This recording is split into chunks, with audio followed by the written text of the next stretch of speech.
Jantungnya Al-Quran. Quran Surat Yasin ayat 2. Wal Quranil Hakim. Demi Al-Quran yang penuh hikmah. Juz ke-22. Tafsir. Lalu Allah berfirman, Aku bersumpah demi Al-Quran yang penuh hikmah. Yakni pasti benarnya dan tidak ada sedikit pun yang tidak benar di dalamnya. Allah bersumpah dengan Al-Quran yang penuh hikmah. Ada beberapa arti hikmah yang disarikan dari pendapat-pendapat ahli tafsir yakni, kata, hikmah, di sini muhkam. Berarti yang telah pasti benarnya. Dan tidak mungkin terdapat di dalamnya sesuatu yang batil tidak benar, baik makna lafaz, tujuan, hikmah, kisah, hukumnya, dan lain-lain walaupun ditinjau dari segi apapun. Hakim adalah suatu sifat yang dimiliki oleh orang yang berakal cerdas. Demikian halnya Al-Quran. Dengan hikmah yang dikandungnya memberi bekal kehidupan manusia untuk menyucikan hati mereka dan memberi rasa kepuasan rohani. Dengan kesucian hati dan kejernihan pikiran, akan terbuka rahasia-rahasia yang terkandung di alam ini. Al-Quran memberi bimbingan hidup yang penuh dengan kebijaksanaan. Segala ajarannya sejalan dan harmonis dengan pikiran yang sehat dan kehendak nafsu yang terkendali, yakni jalan pikiran yang menuju ke arah kemaslahatan manusia. Quran Surah Yasin ayat 3. Innaka laminal mursalin. Sungguh, engkau, Muhammad, adalah salah seorang dari rasul-rasul. Juz ke-22. Tafsir. Aku bersumpah bahwa sungguh, engkau adalah salah seorang dari rasul-rasul. Wahai Nabi Muhammad, engkau kami utus untuk mengingatkan manusia dan memberi mereka petunjuk guna meraih kebahagiaan di dunia dan akhirat. Ayat ini menyatakan bahwa tujuan sumpah Allah dengan Al-Quran yang mengandung hikmah itu adalah pernyataan bahwa Nabi Muhammad merupakan salah seorang di antara para rasul Allah yang diutus membawa kebenaran. Hal ini merupakan penolakan tegas terhadap orang-orang yang tidak mempercayai Muhammad sebagai rasul Allah.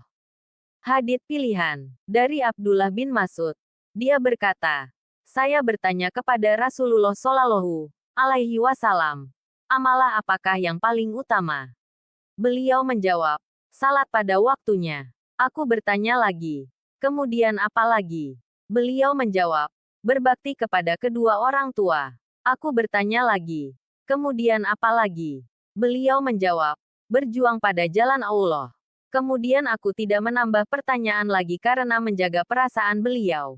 Hadis riwayat Bukhari nomor 5513. Quran Surat Yasin ayat 4. Ala siraatim mustaqim. Yang berada di atas jalan yang lurus.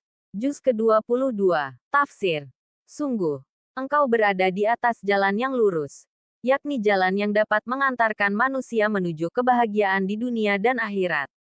Itulah agama Islam Asy-Syura ayat 52. Ayat ini menegaskan bahwa Rasulullah berada pada jalan yang lurus. Hal ini sebagai penegasan bahwa agama dan syariat yang dibawa Nabi Muhammad itu adalah benar, lurus, berasal dari Allah. Salah satu ciri dari risalah Muhammad selalu berada pada jalan yang lurus. Kebenaran yang dibawanya jelas, tanpa mencampur adukan antara kebenaran dan kebatilan. Syariat Muhammad SAW tidaklah cenderung mengikuti keinginan hawa nafsu manusiawi, tetapi senantiasa mendorong manusia menuju kepada kebahagiaan, baik di dunia maupun di akhirat. Firman Allah, dan sungguh, engkau benar-benar membimbing manusia kepada jalan yang lurus. Asy-Syura, ayat 52. Keterangan mengenai Qiyas. Yasin. Surat Yasin terdiri atas 83 ayat, termasuk golongan surat-surat Makkiyah, diturunkan sesudah surat Jin. Dinamai Yasin karena dimulai dengan huruf Yasin.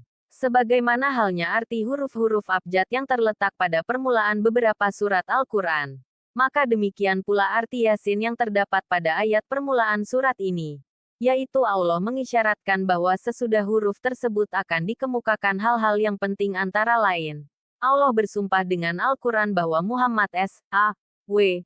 benar-benar seorang rasul yang diutusnya kepada kaum yang belum pernah diutus kepada mereka rasul-rasul.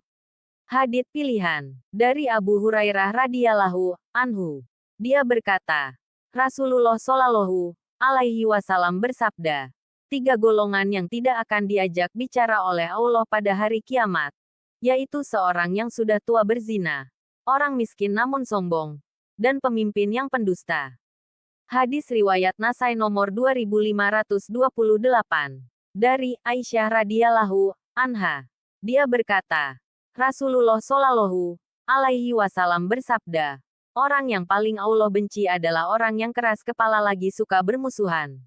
Hadis riwayat Muslim nomor 4821. Sumber Kemenak.go.id